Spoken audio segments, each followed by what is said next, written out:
Ainsi parle l'Éternel.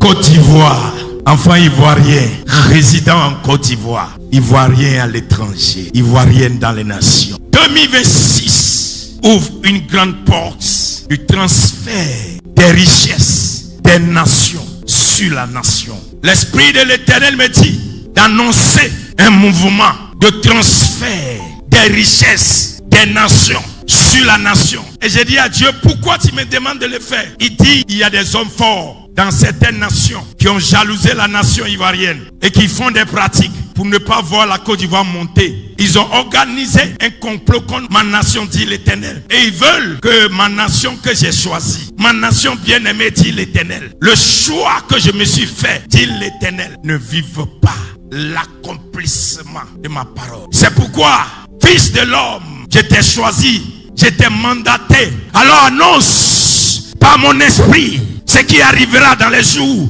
dans les semaines, dans les mois, dans les années à venir. Il y aura un mouvement de transfert. L'économie des pays ne sera pas basée seulement sur les ressources du pays. Ça va se baser sur le transfert des richesses des nations vers les nations. Je vois des nations qui accourent, des gens qui vont délocaliser leurs entreprises pour venir les installer. Des gens qui vont dire, je ne vis plus dans mon pays, je ne laisse plus mon entreprise dans ce pays. Je décide maintenant de prendre l'autorisation d'installer le siège de mon entreprise en Côte d'Ivoire. Abidjan ne suffira pas, Yamoussoukro ne suffira pas, San Pedro ne suffira pas, Daloa ne suffira pas, Korogo ne suffira pas, Kadiola ne suffira pas, Bouaké ne suffira pas. Je vous dis la vérité, du ciel vient une voix. Vous serez étonnés parce qu'il y a un transfert. Il y a un transfert. Et je lui demande, Seigneur, pourquoi tu vas le faire? Il dit, tu verras. Des gens se préparent pour qu'il y ait une grande pluie qui va inonder le pays. Mais cette fois-ci, je vais écarter la pluie de la nation. Il va pleuvoir, mais il n'y aura pas de signe de cataclysme, de destruction. Ça sera un des signes. Et il me dit de vous dire, chez Ivoirien, c'est le moment de revenir dans ton pays pour commencer quelque chose. Dieu t'a mené pendant la guerre. Depuis 2002, Dieu t'a fait sortir de ton pays pour qu'il y ait une génération qui va se frotter aux nations pour avoir le savoir-faire de l'entrepreneuriat. Et Dieu t'a fait sortir. Cette guerre est venue, mais Dieu ne l'avait pas permis. Mais Dieu l'a utilisé pour que tu aiguises ton destin d'homme d'affaires, de femme d'affaires. Depuis la guerre, tu es parti dans d'autres nations. Tu t'es frotté à d'autres nations. Tu t'es frotté à d'autres réalités. Tu étais aiguisé. Tu étais formé. Tu sais maintenant faire des choses. Dieu te ramène dans ton pays. Après 25 ans, Dieu te ramène dans ton pays. Après 25 ans, Dieu te ramène dans ta nation. C'est ici que la gloire est préparée. Ainsi dit l'Éternel.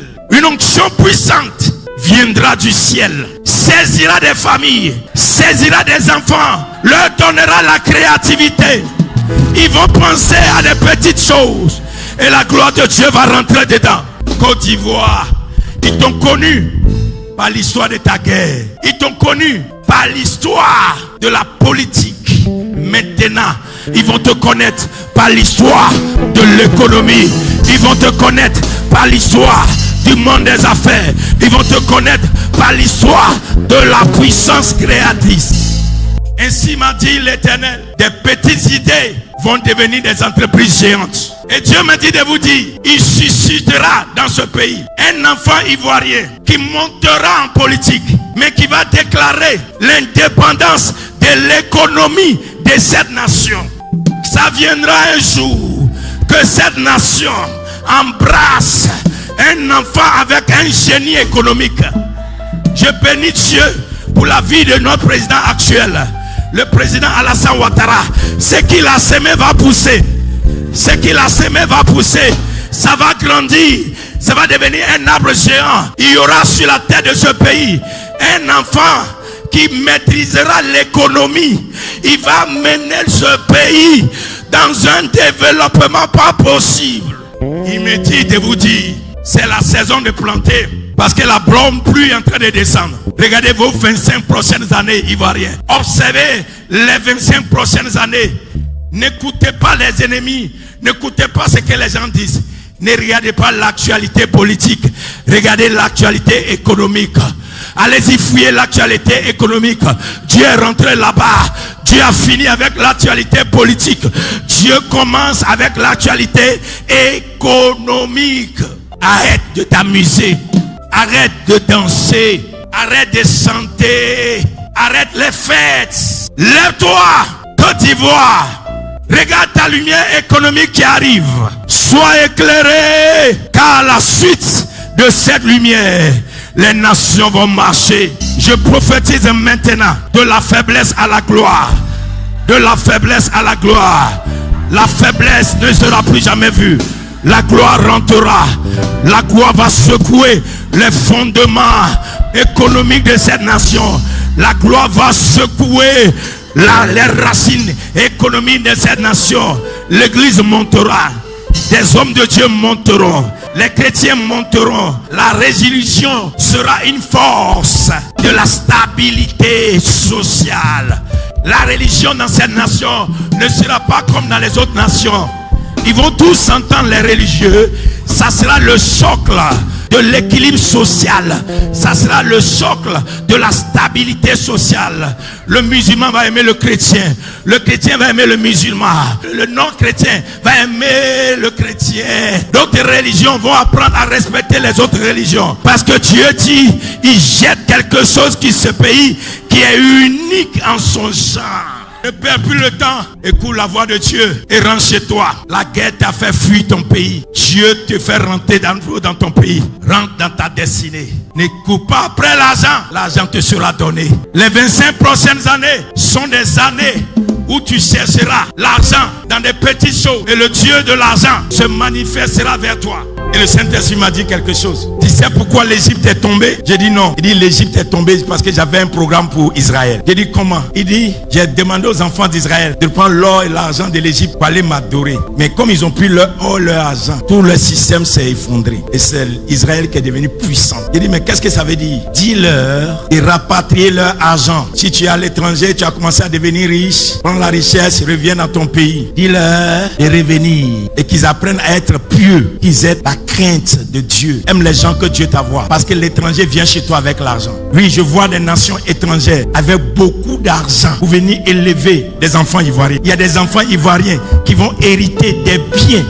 Oui, qui ne sont pas pour les nationaux. Des gens vont dire, je donne ça, je vous donne, je vous laisse ça. Je vous dis la vérité. Ouvrez vos yeux, regardez dès maintenant pour les 25 prochaines années. Et il me dit, il va forcer des gens à aimer ce pays et à aimer l'Ivoirien. Donc pardonnez, ne les chassez pas. C'est la saison des anges économiques. Changez votre langage. Ce que vous avez vécu dans le passé ne se passera plus. Ce qui vient devant est différent. Devant, les gens que Dieu envoie ne viennent pas pour prendre quelque chose. Ils viennent pour donner quelque chose. Je les vois, mes yeux sont ouverts. De la part de l'Éternel, je vois des gens qui chassent des bateaux de leur maison, de tout pour dire, c'est ici on va habiter maintenant. Vous allez voir bientôt dans les vidéos qui vont faire des Américains, des Juifs, vous allez voir des Arabes, vous allez voir des gens qui vont dire, on a décidé d'habiter en Côte d'Ivoire, de résider en Côte d'Ivoire. C'est la Côte d'Ivoire qui devient notre patrie. Et vous, je vous dis la vérité, quelque chose va se passer.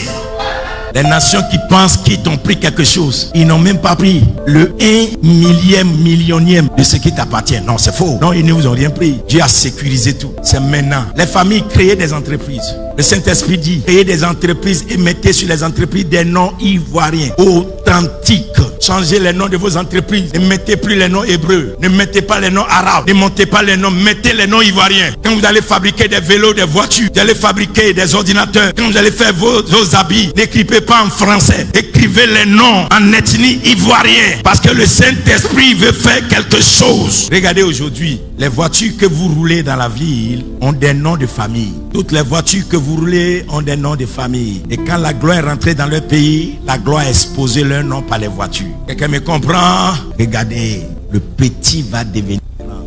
je vous dis la vérité. Les gens, ils s'inquiètent, qui se demandent comment ça va arriver. Laissez-moi vous dire ceci de la part de Dieu. Ivoirien, apprends le redressement, apprends à accepter. Parce que bientôt, le système qu'on va t'imposer pour l'économie, là, comme tu n'as jamais vu, tu vas critiquer. Il y a des petits détails qui vont arriver que tu vas être étonné qu'avant on ne faisait pas ça. Bientôt, pour rentrer dans ce pays, on va te demander des documents qui sont liés à l'économie. Bientôt, pour avoir des positions dans ce pays, ça va dépendre de ce que tu investis dans le pays. Bientôt, si l'Ivoirien n'est pas dans certaines positions élevées d'une entreprise, elle ne résidera pas. Beaucoup de choses seront faites, mais ça vient en ta faveur, ça ne vient pas contre toi. Mais ma question c'est, que tu vas entendre la voix de Dieu. Tu es ici, va pas à la retraite sans créer une entreprise. Transformez vos cuisines, transformez vos cours. La cour, vous avez mis jardin. Et puis tu regardes, ça ne te rapporte rien là. Fais une entreprise à côté, l'un peu de jardin. Fais une entreprise dedans. Commence là-bas.